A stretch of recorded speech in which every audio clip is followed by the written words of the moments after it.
Merci de suivre le journal de RTI 1. Voici les titres. À la une, le renforcement de la coopération Côte d'Ivoire-Burkina Faso, une petite et moyenne entreprise burkinabé spécialisée dans l'électricité et les travaux publics s'est ouverte dans le district d'Abidjan. Ivoire Electro INC a été inaugurée hier dans la commune de Trècheville. Toujours en Côte d'Ivoire, la formation de 700 jeunes issus de 20 localités au métier de seigneur. Il s'agit de la première phase d'un projet initié par l'Association des professionnels du caoutchouc naturel. Objectif, mettre fin à la pénurie de seigneurs et renforcer le développement de l'éviaculture dans le pays.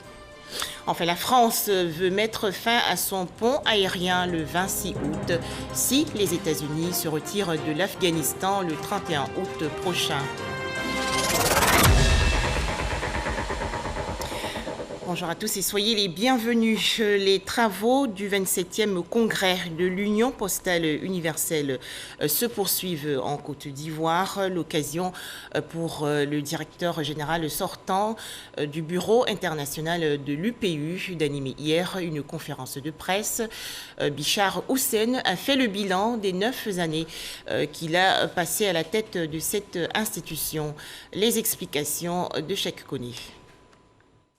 Après 9 ans passés à la tête de la direction générale de l'Union postale universelle, l'ambassadeur Bichar Houssen cède son fauteuil à une nouvelle équipe dirigeante, non sans dresser le bilan. Avoir ce congrès ici en Côte d'Ivoire dans un contexte de la pandémie et refaire certains amendements, c'est déjà un résultat concret en lui-même. Nous avons refait des réformes structurelles de l'Union. J'ai réduit le temps des sessions qui était dédié aux réformes institutionnelles. Nous avons, comme je le disais tantôt, créé l'équilibre du genre et puis nous avons aussi créé une balance au niveau du nombre des membres du Conseil. Bichar possède une grande expérience de l'UPU et des questions postales. Son passage à la tête de l'organisation a permis à 90 pays d'améliorer leur performance en matière de qualité du service postal. Des acquis que le directeur général sortant invite ses successeurs à capitaliser. Je pense que la Poste a un futur très reluisant.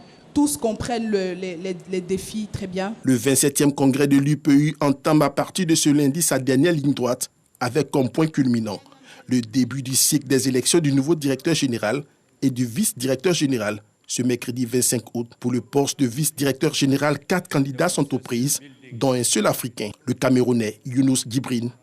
Alors, M. Younous Djibrine, que plusieurs d'entre nous connaissons plutôt très bien, possède de nombreux atouts à mettre au service de l'UPU. Son aptitude à développer et entretenir un réseau de relations sociales et humaines utiles et fructueuses, des compétences professionnelles ainsi qu'une expertise avérée dans le domaine postal. Les élections du directeur général et du vice-directeur général du Bureau international ont lieu au scrutin secret successivement à une ou plusieurs séance se tenant le même jour, est élu le candidat qui obtient la majorité des suffrages exprimés par les pays membres présents et votants. Je vous l'annonçais dans les titres, la coopération Côte d'Ivoire-Burkina Faso se porte bien. Les deux pays partagent leurs connaissances, compétences et expertise. La preuve, une petite et moyenne entreprise burkinabé s'est installée dans la commune de Trècheville. Ivoire Electro INC est une PME spécialisée dans l'électricité et les travaux publics. Elle a été inaugurée hier. Les détails d'Angui Dangui.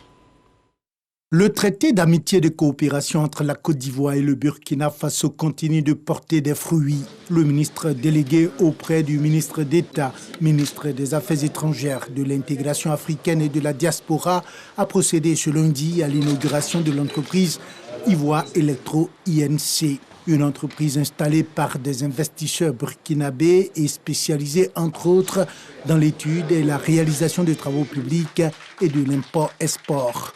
Il s'agit d'une entreprise moyenne, mais avec fonds burkinabé, installée en Côte d'Ivoire et qui agit déjà au Libéria et au Burkina Faso. Et donc, il s'agit d'un outil d'intégration tel que prôné par les différents tests de la CEDEAO. C'est un investissement estimé à environ 60 millions de francs CFA qui s'inscrit dans le cadre de la coopération sud-sud et de la diplomatie économique menée par le gouvernement, selon le ministre. Toujours en Côte d'Ivoire, des professionnels de la responsabilité sociétale des entreprises distingués récemment lors des RSE Awards 2021 dans la commune de Cocody. Les RSE Awards veulent promouvoir le développement durable en Afrique. Théodore Zouzou et Jean Djadji. Dr Eba Franck, DG de l'entreprise sucrière du Sénégal, meilleur manager RSE africain. Sylvestre Emou, maire de la commune de Port-Boué, meilleure initiative communale. Et Sissé Bakongo, maire de la commune de Koumassi, meilleur maire d'Abidjan. Ce sont là quelques lauréats sur les 8 prix décernés au RSE Awards 2021. Un sentiment de fierté pour le travail abattu. J'ai écumé les routes, écumé les avions, fait des stages et des formations à l'international, des conférences pour présenter le développement durable de la Côte d'Ivoire et de la RSE en Afrique. Ces awards récompensent les meilleurs acteurs du développement en Afrique, mettant en avant la responsabilité sociétale des entreprises RSE, à savoir centrée sur les ressources humaines comme démarche pour impacter durablement la vie des populations. Outre ces distinctions, cette 5e édition des RSE Awards a été une occasion pour réfléchir sur l'employabilité des jeunes. Il y a beaucoup de chômeurs, mais qu'est-ce qu'il faut faire? Il faut réunir les professionnels du domaine, discuter, faire des propositions. Que vous parlez de la RSE, vous parlez du développement durable. Il s'agit du confort de l'homme en réalité. Donc l'objectif du libéralisme de façon générale, c'est pour que l'homme soit plus libre, moins d'intervention de l'État, la promotion de l'initiative privée. Et donc pour nous, l'entrepreneuriat devrait être la solution à toutes les questions de chômage. Des panels ont donc meublé cette activité pour proposer des solutions aux problèmes d'insertion professionnelle des jeunes. En termes de solutions, nous pensons qu'il faille véritablement qu'on s'inscrive dans un processus de création d'entreprise pour absorber effectivement le flux qui sort de notre système de formation.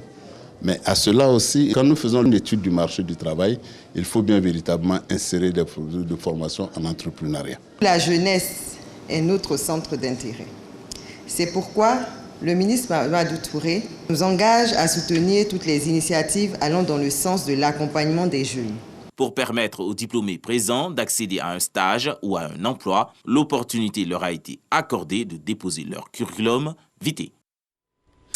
Deuxième titre de ce journal, 700 jeunes issus de 20 localités de Côte d'Ivoire formés il y a quelques jours au métier de seigneur. C'est une initiative de l'association des professionnels du caoutchouc naturel. La Promac veut ainsi mettre fin à la pénurie de seigneurs et renforcer le développement de l'évéaculture dans le pays. Les explications de Jean-Jacques Kouaméala. Dans la sous-préfecture de Gabiadji, non loin de San Pedro, l'association des professionnels du caoutchouc naturel de Côte d'Ivoire à Promac vient d'achever la formation d'une vingtaine de jeunes au métier de seigneur d'EVA. Ces nouveaux seigneurs rentrent ainsi dans une nouvelle profession pour laquelle ils fondent beaucoup d'espoir. À vue d'œil, on sait que le seigneur nourrit son homme. Donc j'ai décidé comme ça, parce que j'arrive pas à m'épanouir trop, si je peux le dire ainsi. Donc, faut que je vienne apprendre ce métier, moi aussi, pour subvenir à mes besoins. Ce n'est pas permis à tout le monde d'avoir cette chance-là. Je lance un appel comme ça à mes amis qui ne font rien pour le moment. En tout cas, ils n'ont qu'à se mettre dans le métier de la saignée. Je vous encourage à venir vous inscrire. En tout cas, c'est gratuit. Après-moi, qui a fait ça gratuit pour nous, les jeunes, qui n'ont pas de diplôme, qui n'ont pas de métier. En tout cas, je vous encourage beaucoup à venir. Cette formation de Gabiadji, 19 localités de la Côte d'Ivoire en ont bénéficié. Elle s'inscrit dans le cadre du programme d'appui à la formation aux différents métiers de l'EVA. En moyenne, au niveau de la Côte d'Ivoire, les seigneurs sont rémunérés au kilo. Et généralement, ça varie entre 50 francs et 60 francs le kilo. Donc si on prend une production d'une plantation moyenne de 3 tonnes, on dit qu'à raison de 50 francs, le seigneur peut être rémunéré à 150 000 francs par mois. Sinon, dans des structures agro-industrielles, les seigneurs peuvent aller jusqu'à même à 250 000, 300 000 francs en fonction du rendement que l'aura produit. À terme, ce programme de formation des seigneurs profitera gratuitement à 700 jeunes de Côte d'Ivoire. Des équipements agricoles offerts récemment aux populations rurales des localités de Kounaïri dans le centre-ouest et de Kongasso dans le centre-nord du pays.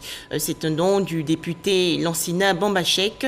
Objectif, améliorer le rendement agricole de ces populations et favoriser l'autonomisation des femmes et jeunes. Le point avec Mahama Traoré. Il parcourt les champs de maraîchers et de vivriers des différents villages des localités de Kounaïri et de Kongasso dans la région du Béré. Mieux, le député Bambachek Lansina appuie les populations rurales en leur faisant don d'intrants, de semences et de broyeuses, ce dans le cadre d'un projet de lutte contre la pauvreté initié par le donateur en vue de favoriser l'autonomisation des communautés rurales. La première indépendance de l'homme, c'est l'indépendance économique, l'indépendance sociale. C'est pour cela que nous avons depuis un certain temps initié un projet dénommé Projet Dignité Bambachek Lansina.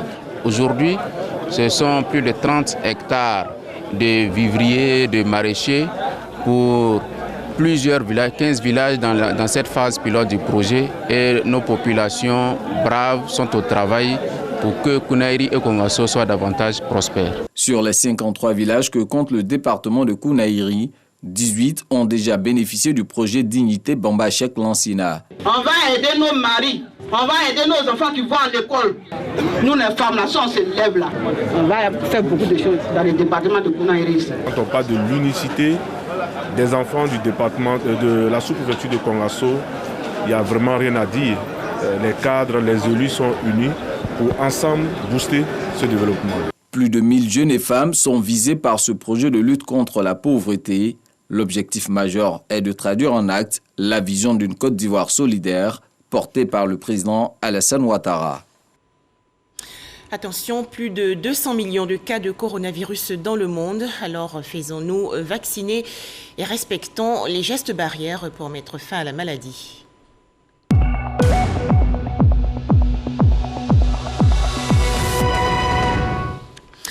En Côte d'Ivoire, 85 nouveaux cas de coronavirus enregistrés hier par le ministère de la Santé, de l'Hygiène publique et de la couverture maladie universelle. Le pays dénombre actuellement 53 730 cas confirmés de coronavirus, 52 597 personnes guéries, 397 décès et 736 cas actifs. Le ministère de la Santé, de l'Hygiène publique et de la couverture maladie universelle invite les populations à se faire vacciner gratuitement contre le coronavirus dans les centres de vaccination. Direction à présent Katié-Plinou, dans la région centre du pays. Les populations de ce village ont célébré récemment l'intronisation de leur chef. C'était en présence du secrétaire d'État chargé du logement social. Lataï Nguessan Kofi a invité les populations à cultiver le vivre ensemble pour un développement harmonieux du pays. Le point avec Soro Corona de RTI Boaké.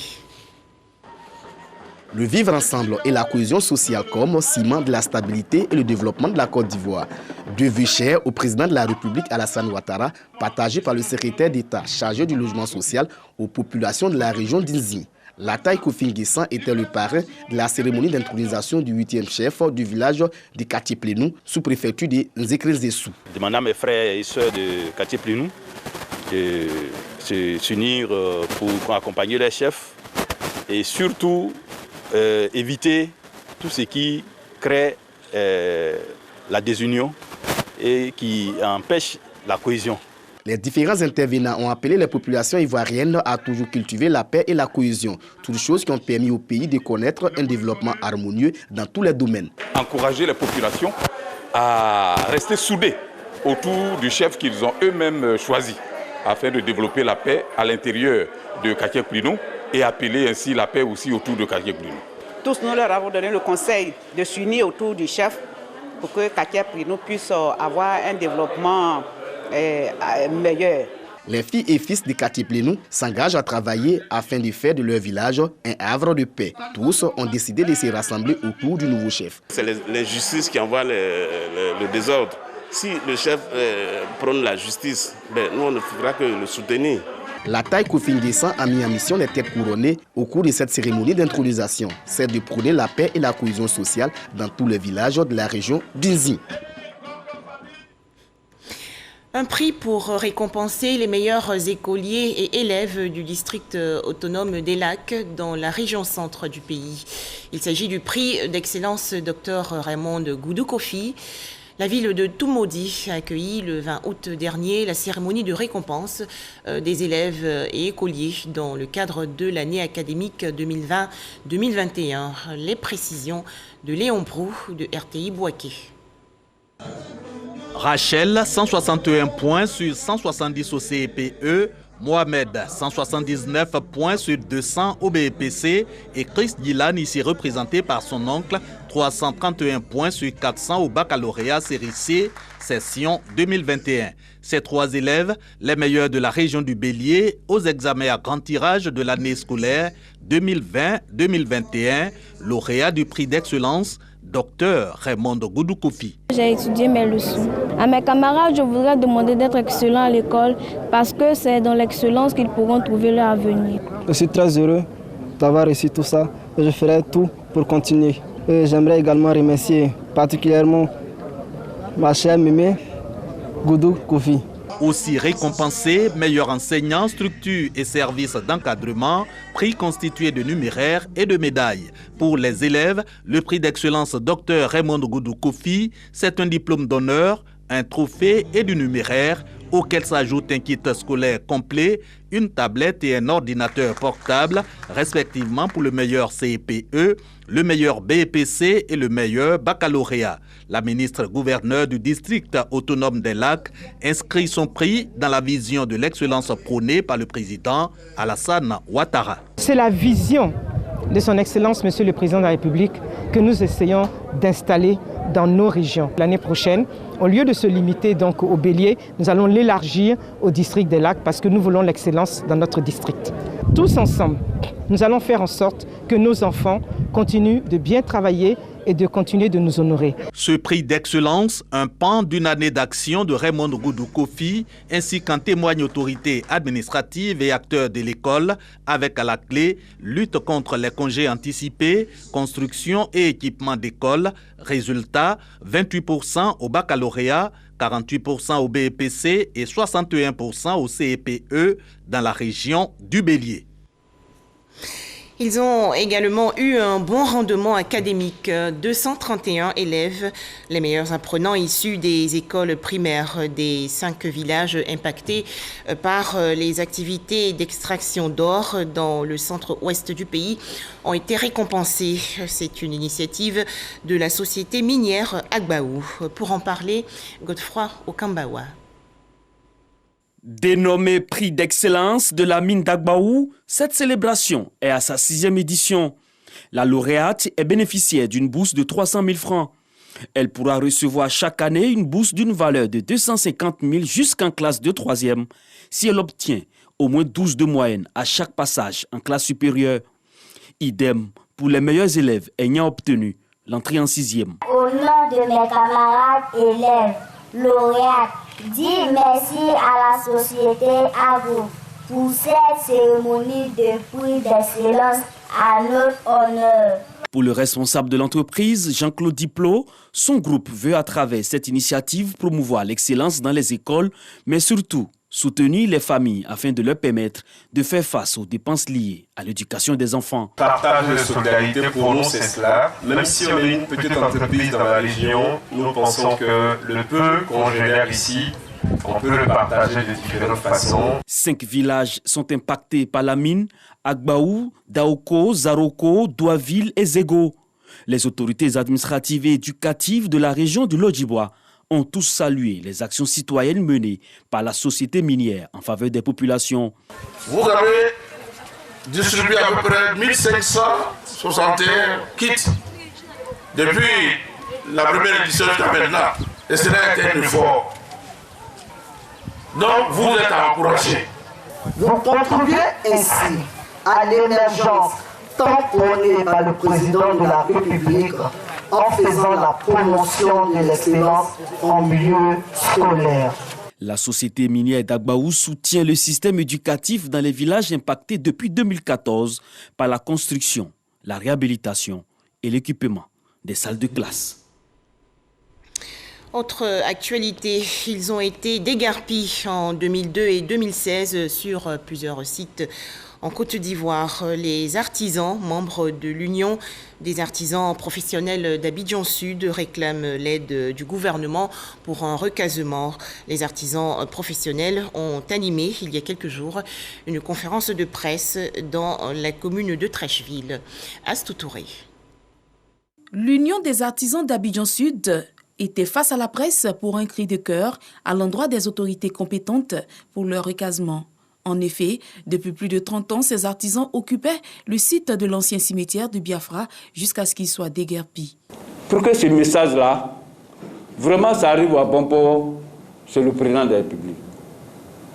Pour le bien-être de ce beau pays qui est en train d'être émergent, nous demandons au président de la République, aidez-nous pour trouver un site de recasement. Nous sommes essoufflés dans la rue, dans toutes les communes d'Abidjan. Aujourd'hui, ils font face à un nouveau défi, celui de trouver un nouveau site de relocalisation. Le site de Mafiblé est beaucoup fiable parce que ceux-là nous ont laissé la main libre de sortir un dossier technique sur le terrain. Donc c'est ce site-là qui nous intéresse beaucoup aujourd'hui. Puisque pour avoir un site même, c'est très difficile. En attendant qu'une solution soit trouvée, ils espèrent occuper le territoire de Mafilé 2, situé sur l'axe Gonzagueville à Boabou. Au chapitre culture, la toute première édition de la Biennale internationale de la danse GONI 2021 va se dérouler du 27 août au 12 septembre prochain dans le district d'Abidjan. Yannick Efoumi et Franck Quadio. GONI 2021, première biennale internationale de la danse en Côte d'Ivoire. Le but est de mettre en lumière les talents des danseurs et chorégraphes de la Côte d'Ivoire et de la diaspora ivoirienne.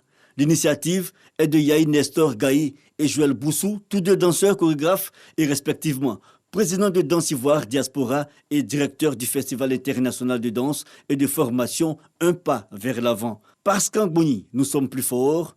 Pour dire l'union fait la force, les initiateurs veulent ainsi rassembler le monde de la danse ivoirienne et inviter par ricochet l'international à venir communier autour de la danse en Côte d'Ivoire. L'idée vient effectivement du constat qu'on a fait en Côte d'Ivoire, dans notre milieu. Et c'est le premier constat. Et le second constat, c'est de voir effectivement que la danse n'est pas assez structurée en Côte d'Ivoire, elle n'est pas assez valorisée. Et à partir de là, nous nous sommes dit qu'il fallait effectivement créer un événement qui allait donner une visibilité internationale à la danse ivoirienne. Une initiative saluée par les professionnels du secteur. Je dis aux jeunes danseurs de vraiment prendre au sérieux le métier de la danse qui nourrit son homme s'il est pris au sérieux. Donc vraiment que d'aller ensemble en GONI, comme on le dit, c'est très important. Surtout pour l'Ivoirien, un GONI, c'est la famille. Quelle est la place de la danse dans le développement de la société ivoirienne? C'est le thème de cette première édition de la Biennale internationale de la danse en Côte d'Ivoire. Un thème qui sera l'épine dorsale du programme constitué essentiellement de formations, tutorés et de journées d'études, entre autres. Rendez-vous est donc pris du 27 août au 12 septembre 2021. Religion avec les festivités marquant le 50e anniversaire de l'église catholique Saint-André-Kagwa de Bouna, dans le nord-est du pays. Les précisions dans ce reportage de Herman Niamia. C'est le 10 octobre 1970 que la paroisse Saint-André-Kagwa de Bouna a été érigée par Monseigneur Feu Abissa Kouakou, alors évêque d'Abengourou. À l'occasion de la célébration de ce jubilé, Monseigneur Bruno Esso-Yedo, dans son homélie, a tenu à rendre honneur à tous ceux qui ont contribué à semer les grains de l'évangile dans le cœur des habitants de Bouna. Disons merci à Dieu qui nous a nourris durant ces 50 années de sa parole. Honneur à vous qui avez mis vos terres à la disposition de la culture de l'évangile. Honneur à vous qui, après les premiers, avez pris la relève. La célébration du cinquantenaire de la paroisse Saint-André-Kagwa de Bouna est une invitation à tous les responsables de l'Église ainsi qu'aux fidèles à poursuivre l'évangélisation afin de gagner de nouvelles âmes à Dieu. Depuis que la paroisse a été créée jusqu'à ce jour, et surtout avec ce jubilé, nous comprenons que le règne de Dieu avance. Beaucoup de conversions, beaucoup de vocations, beaucoup de mariages, beaucoup de vocations sacerdotales. C'est l'expression de cette lumière de Dieu qui fait son chemin. Et cela nous rassure. Cette célébration a enregistré la présence de Monseigneur Modeste Kambou, évêque du diocèse de Gawa au Burkina Faso. C'est une grande joie qui m'anime aujourd'hui et des sentiments d'action de grâce. Le peuple de Dieu ici à la paroisse Saint-André-Kagwa est dans la joie et l'action de grâce et nous sommes venus partager cette joie. Ce jubilé d'or a été aussi marqué par la remise des diplômes d'honneur aux pionniers de l'Église et à certains fidèles très engagés pour l'œuvre de Dieu au sein de la paroisse.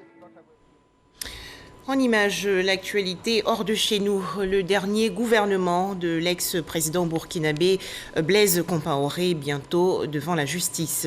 Les 34 membres sont poursuivis pour leur implication présumée dans la répression de manifestants contre la modification de l'article 37 de la Constitution.